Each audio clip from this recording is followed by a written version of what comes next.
Today I'm going to be interviewing Jolee, who I've known now for the past 11 years. She's very, very dear to my heart. My name is Jolee Sasakamoose. I'm an associate professor at the University of Regina in Educational Psychology and Counselling. And I'm the research director for the Indigenous Wellness Research Community Network and Wellness Wheel Medical Clinic.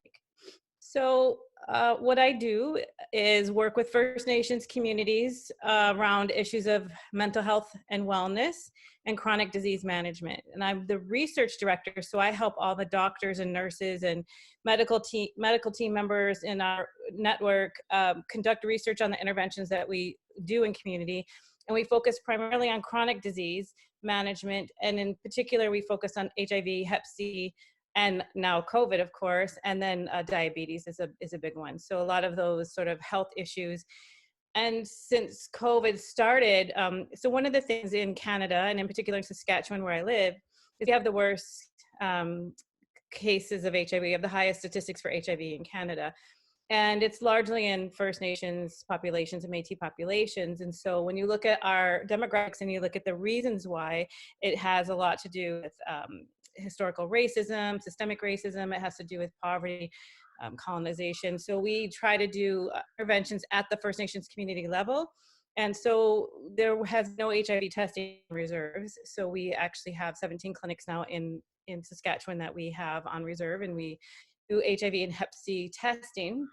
And then we work really closely with the health clinics that have capacity so that they get really creative. So instead of saying you're going to come in and get your HIV test today, they might do liver health day, and where you come in and you get your liver checked, your diabetes checked. You know, there's food, there's door prizes, and so there's no stigma attached to it. Everyone in the community can come and participate. And we found that when the community kind of creates those environments when it's driven by them, then the event is very successful. Rather than us as health providers coming in and telling them what to do, they tell us what works, and doctors morph around that and support that. With COVID, with the social distancing and many of our communities being geographically isolated in remote communities, we're very concerned about, so we don't have health infrastructure. We don't have hospitals in the north. So with COVID, we're very blessed right now. We've got about 300 cases. We actually at one point were being called a miracle because we had more recoveries than active cases. However, our northern communities had not gotten hit yet. Now we've got men coming out of the mines back into their home First Nations communities, and they're bringing it back. We've got healthcare providers going into the north and taking it up there. So we have now the first set of really high numbers coming in the 20s. And once it hit that, it's going to escalate. So my team is right now trying to get on reserve COVID testing.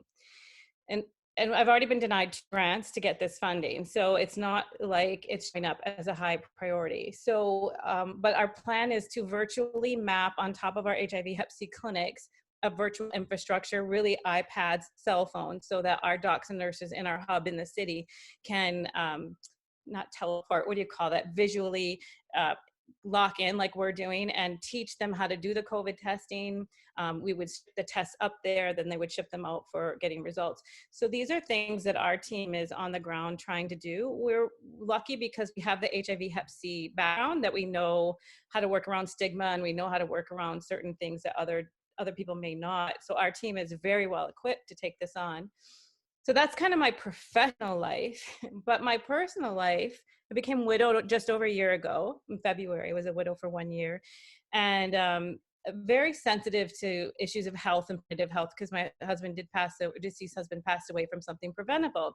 And so as I started to learn about, my own health and started to take a look at what I needed to do to get rid of pre-diabetes and all those things, the other thing I learned about as well is that Aboriginal children, First Nations children, 8 of 10 will become diabetic. Like, that's just a will statistics. And that scared me as a mother of a Aboriginal child. And I thought, well, this is not going to happen. Like, we have to disrupt this pattern. So I've been working with, I guess also professionally, I've been working with First Nations communities on what we're calling nutrition transition. So getting back to that traditional diet that we had, wild game, and then of course growing our own food. And so I've been working in community, but now with COVID, I can't actually go into community because I could be taking urban germs into the very vulnerable north. And so I've kind of turned my attention to the urban population. And it's very interesting because there's really no land here. And so I got permission from the elders to start the discussion about maybe growing some of our traditional medicines hydroponically. And so I know, like, that's a conversation that I pre-COVID maybe would have never happened, but I realize like the elders right now are kind of allowing these conversations to happen that just wouldn't have before. And so of course I'm going to be on the front lines of trying to figure out what that might look like. So the potential right now is for me to, I just purchased my hydroponic garden for myself, getting ready to set it up. Really looking at just trying to get sustainability within an urban area. I just purchased composting bins. I'm going to teach myself composting. My son goes to an outdoor school called Prairie Sky. And so his curriculum is basically a third outdoors, a third service to community, and a third in classroom. And so really my lifestyle has always been more land-based. It's just that my education has brought me to the cities. So I think right now with all this extra time, the other thing that happened is so one of my elders got out of the hospital right before COVID, and still weak. And I thought, oh my gosh, what if she gets COVID or she has to go out shopping, what's going to happen to her and all the other elders? So I called a group of matriarchs, First Nations matriarch women, and I said, hey, I'm worried about our elders. What should we do? So we got a group of women together, and now we feed the elders, about 50 of them, twice a week. We provide all their sanitary provisions, their life wipes, all that. We get their medications for them. We do their shopping for them. And we just kind of call them once a week, check in on them. It's not just elders, it's also like vulnerable people. There's some people in hotel rooms who are in isolation because they're on wait lists for transplants, or they're diabetic and they can't be exposed. So we're just trying to keep the urban population who needs to be isolated, allowing them to stay in isolation as long as possible. And then we're also enjoying it because we're building community. And Yes. like, even though the women on my team have had some very serious personal tragedies, 2 days later, they're out delivering food again. So Wow. it's the love that is happening is amazing. And they put little hearts on all the meals that are delivered with the person's name. And one of the people got their delivery. He sent me a message and he's like, it meant so much to have my name written on a heart. And I thought, Yes. really, like, that means a lot right now. So Yes. from my perspective, I'm just trying to spread the love and the health, well-being, and to collaborate with the kind people out there who are doing light workers on the planet. Our elders tell us that right now there's a cleansing of the earth. We've heard this since baby time. Like, we've always known that something was coming. There was 2 waves coming. And so one of the things that they say is this first cleansing is going to take away a very dense, darker energy that will leave. So when we are free of this round of it, when we are able to come out, the light workers will be stronger and we'll be able to see each other better. And I really believe that this is a chance that we have to move this planet forward. And if we don't do it now, and that it's our own fault. Like, there's just no other reason. If we can't get through this and come out better, there's no excuse. We should be cleansed right off. Like, let us go already. We're just too difficult. I So agree that's with kind of who you. I am in a nutshell, and what I'm doing and what I'm up to. Just one sec, Jolee. So, Jolee, I'd like you to talk a little bit more about uh, the light workers and the way forward, and what your elders are saying, and what is it that you believe in? What do you feel is the truth for you of what's happening now and the way forward? When I hear the elders speak, especially in ceremony and the things that come out of ceremony, I really feel like what they speak is the truth and it resonates with me. And one of it is, part of why we're in the situation we're in is how we've been treating the animals on the planet. How we've been so disregarding of their of who they are, how they contribute to our well-being. And why I really like an Indigenous perspective isn't necessarily that it's the way, but it is a holistic way. The mind, the body, the mental, the physical, emotional, spiritual, it's all in balance. And when you exploit one, doesn't matter if it's animals, spirit, it doesn't matter. When you exploit one, the others will become out of balance, and we can't continue to live like that. And so for me, I think that as scary as COVID is in terms of people dying, it is to me the thing that is demonstrating that living the way we have been cannot be sustained, period. Absolutely. And so just wake up now. I mean, people have been saying it. We've been doing this work how many years now? We've known each other, and we've been saying it, we've been behind the scenes, we're trying to do it in a good way, and we have to fight. I mean, I'm in Canada, but I'm from Michigan. You've seen what's going on in Michigan. Armed people, militant weapons at the State House trying to fight stay-at-home orders. It's scary times, but I think that our elders are telling us to rest right now, to prepare. So that's why I'm like gardening. I'm going to start canning. Like really going to take seriously the preparation that we need to do to live more sustainably. Yes. So that we're not putting so much pressure on the meat system. And, you know, like packing plants are closing down. COVID is in our meat supply chain. So for me, I think it's about getting as local as possible, local communities taking care of each other. I'm sorry, we may not be able to have this mass travel anymore. We may not be able to do these things anymore. I really think it's going to get local quickly. Yes. And that's kind of what, even though I focus on First Nations communities all over, right now I'm local. I have to go here. I'm in the city. I'm not able to move. So I need to focus. My mom wanted to send my women's group money. She's in Michigan. I said, no, keep money in Michigan. Help the people near you. I'm going to help the people near me. I think we all need to take responsibility for the little community around us, even if we may not be from them, because that's where our energy is closest to home and more, it has more strength. Yes. I'd rather just have the people around me supporting this than trying to stretch way out there, focus over there. So that's what I've been trying to do is just keep things local, support the local shops, support the local growers, or we won't have a community. Absolutely. So Julie, will you tell me for you what the word hope means? What does hope mean for you? For me personally, it's like that light at the end of the dark tunnel. It's the, you know, when my husband passed away, I really had no hope. I was so sad. I was so heartbroken.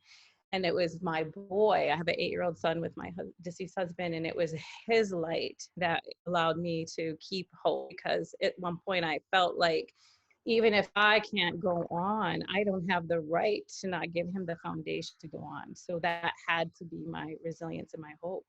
And so for me, it's the children, it's the trying to, because I have a certain skill set that not a lot of people have. There are not a lot of Indigenous health researchers. There's not a lot of Indigenous PhDs. So I know that my work is important, and I nurture that and I use it for good. And so for me, the hope is, I really believe that no matter where anyone is on the emotional vibrational scale, so whether you're deep down in shame or you're up here in joy, there's always movement. So even though someone might be in shame, then maybe I just want to get them up to depression, or I want to get them up to anger. I just want to move people up a step so that they feel a little lighter. And once you feel a little hope, then you can reach for more. You can always reach for more. But you have to be first have the seed of it planted. And so that's what I feel hope is a seed that we plant that catches light, catches root. You may not feel it for a long, long time, but somewhere it'll catch. Like an ember catches a breath of air, you know, and then it sparks. Sometimes I feel like we're all little embers, and we just need that air behind us to get our fire started again. And so that's what I really work on, is like being that flame, that hope, that passion that might spark someone else, because then it catches. And then that's what maintains you.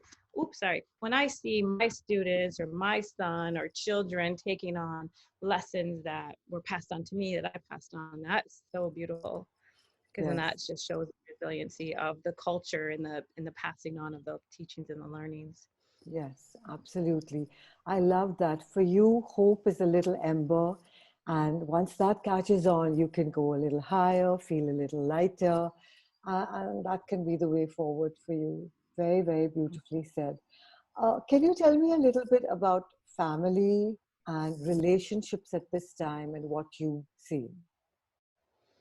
Yeah, this is really hard. I've been reflecting on this a little bit because I lost my husband over a year ago, and I was able to lay in his bed as he passed. And I was able to have a 1-year feast with our whole community, his whole family, 100 people showed. And that was at that feast in February that I was able to like have peace and let go, because before then I wasn't. And now I think about all the people. It doesn't matter what culture you're from, but we all have ceremonies that we do when people are sick and dying and passing. And now we're not able to, no one's able to participate in those. Yeah. And so I worry about the mental well-being of people. I worry about how we can make up for those ceremonies. And it's not just their ceremonies of death, it's graduations and birthdays. And my son's 8-year birthday was spent on a Zoom screen with 20 children, and that was crazy, and I'll never do it again because it was like the first week of COVID or two, and it was March 22nd. We didn't know what to do. Yeah. So I think, I think it's like, can't remember your question again, Nandinii, sorry, but I just think it's more about like just being a blessing on the planet and really trying to find your family. Like my kids, so I have 6 stepchildren. They're not near me and I miss them so much. And all I can do is virtually reach out. Yeah. It's so hard. Like families are suffering right now. When I call home, I ask, cause my deceased husband's parents, they're like the hub of the community. Everyone comes in, 20,000 people a day in and out.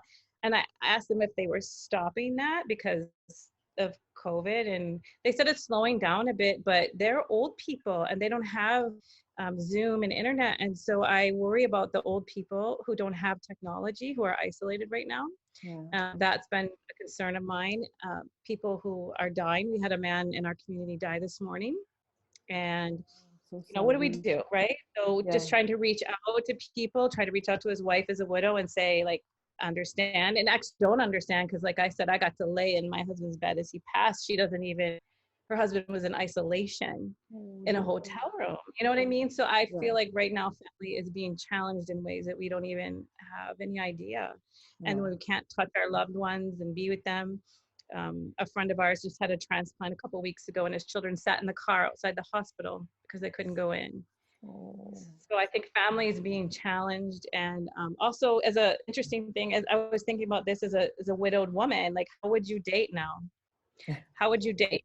I was in the grocery store to navigate new social distancing, and I was thinking, like, if I were interested in someone, I couldn't even, how could you? You can't get close. You can't. No. So I don't even know what this world's gonna look like. I think it's kind of scary, but I try not to look through fear's eyes, right? I try to look more through like, through chaos comes clarity, I guess. That's very beautifully said. It's only when something is destroyed that it can be created again. It's only when there's chaos that you can get clarity. So I think that we're really going through a collective test right now, like a collective storm. And whether we like it or not, whether we acknowledge it or not, we're all going through it. But each one of us is going through it in a different way. Each one of us is going through it in their own way. So Jolee, any other last words of wisdom or any last insights that you'd like to share about how you have been keeping in balance? How have you been keeping in balance?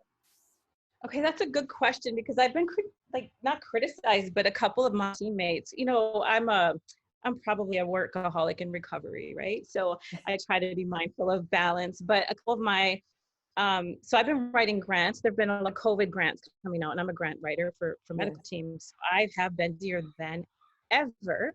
And so one of my coworkers suggested that, everyone's kind of resting right now and you should be. And I said, well, okay, that may be true. And I don't actually rest often. But at the same time, I do believe there's certain people on the planet with certain skill sets that are being called right now who may have to work harder than most, i.e. health workers. Yes. So the other way that I have been coping, because as one of the things about me as a grant writer is that's how I manifest. So I always smudge and pray as I'm writing. And so that when I get it or I don't, I'm not devastated if I don't. Well, I am right now, it's COVID stuff, but typically if I don't get it, it's not meant to be.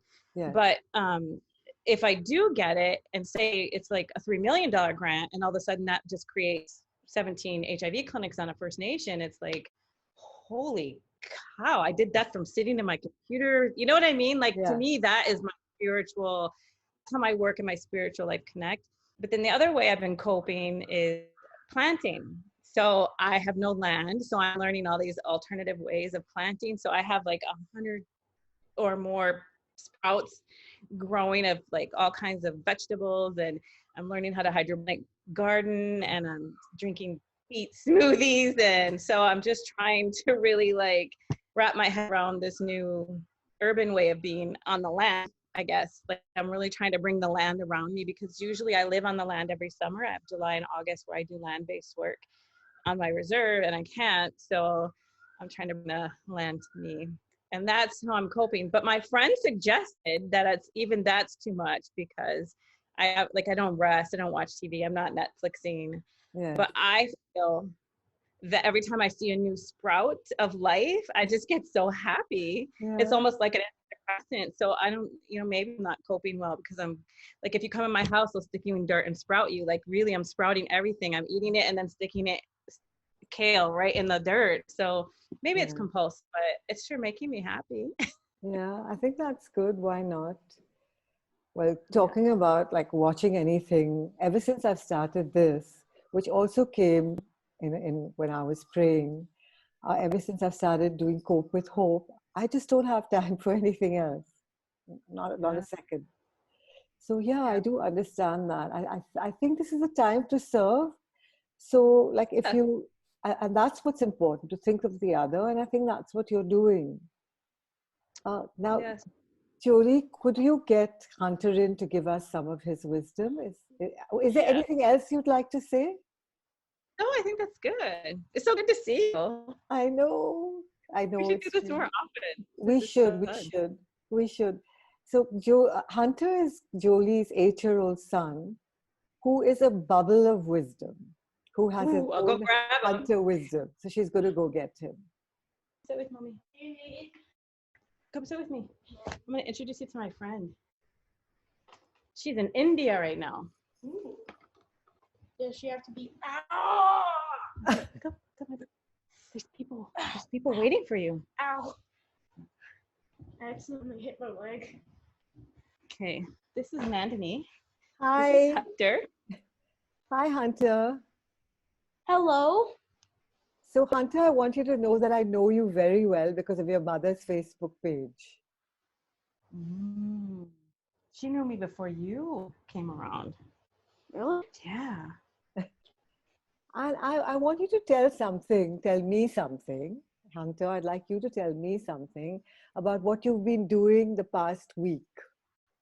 I'm going to tell them about how you delivered food to elders. Well, I delivered soup and bannock to elders who needed it at the apartment building. Why did you do that? Just wanted to help, I guess.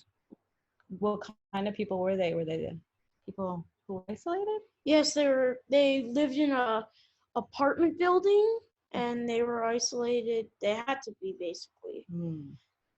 So we just either left it at the door if they weren't home or just went up, knocked, but we would call them first.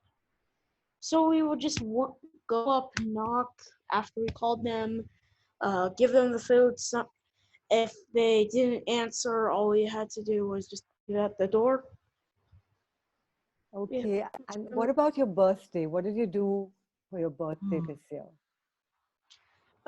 Basically all we did was just hang with friends. All I did is just hang with friends and in person? Did you hang with them in person? No. We had to go this app right now, Zoom. Okay.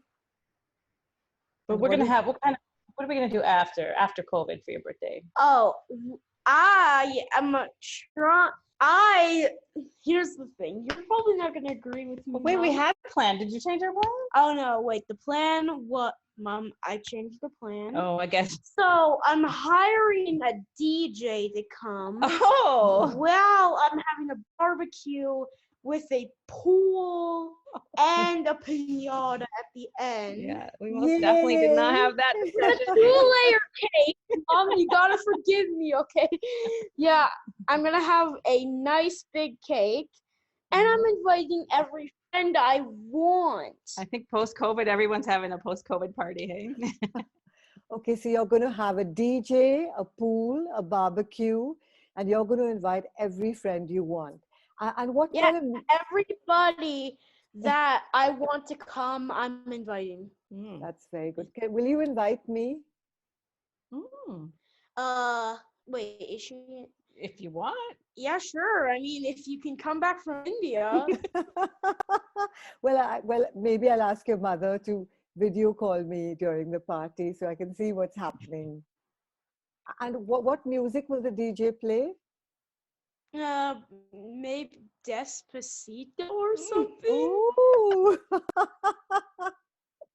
I'm an eclectic child. Despacito, anything pretty much. Okay. Well, I don't know, Monster, anything pretty.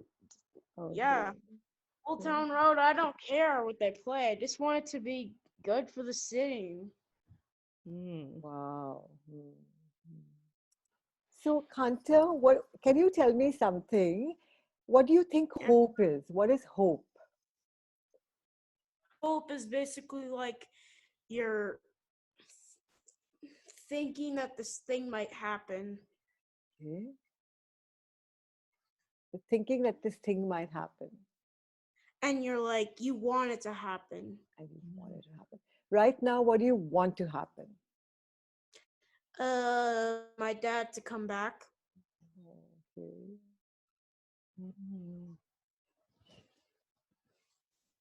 What is the thing you most remember about your dad? That's a good one. Probably how nice he was to me. Oh, that's lovely. A nice thing was that time, his birthday. Remember where we got him that fishing cake and. Yeah. Okay, and do you talk to your friends? Do you talk to your friends at all? No. Well, we did try. I think Hunter's at the age he's still like he's a big boy. He looks older, but only being 8, I think if he were like 10, that would be more exciting for him. But at 8, they're just not. It's boring for them. It's boring, right? Boring. Because he wants something physically in front of you. Okay. Yeah, and I think this age group is also they learn like YouTube videos, and so to just sit one-on-one is not engaging. No, it's not engaging at all. It's not engaging at all. So thank you so much. You like watching? TikTok. I don't even know what that is. I don't have any accounts. I don't know. He's just trying to expose me to it. But his older sister says no. So sometimes, like, my stepchildren are all grown and their parents. And so sometimes I call them for, do I allow this? And they said no TikTok. So right now there's no TikTok. TikTok, like, Jacqueline is one of my friends, and she let me watch TikTok on her phone, and I learned how to cook like a really good looking recipe, and they have like really cool things on there. So we're learning. What is this recipe that you cooked? Well, basically it's like an omelet. So you take an egg, you crack it in, add some salt and pepper for flavor if you want. You circle the egg around to get it spread around the pan. It's almost done cooking. Put a tortilla on top of it, flip it over, fold it, and then put like whatever kind of ingredients you want in the egg, or just put it on, and then cut it in half, put some skewers, and boom. I'm coming there for this. I'm coming there for this omelet. For sure. I want an omelet party. A TikTok omelet party. Might be it. Yeah. Okay. So thank you very much, Hunter, and thank you, Jolee. Is there anything else that you'd like to tell our audience? Anything else? Just stay strong and stay positive, because I think that these are really scary times, but I really believe in the future. So I just think we have hope. Yeah, hope. It's hope. We have hope. Thank you, Jolee. I love you. I love you too.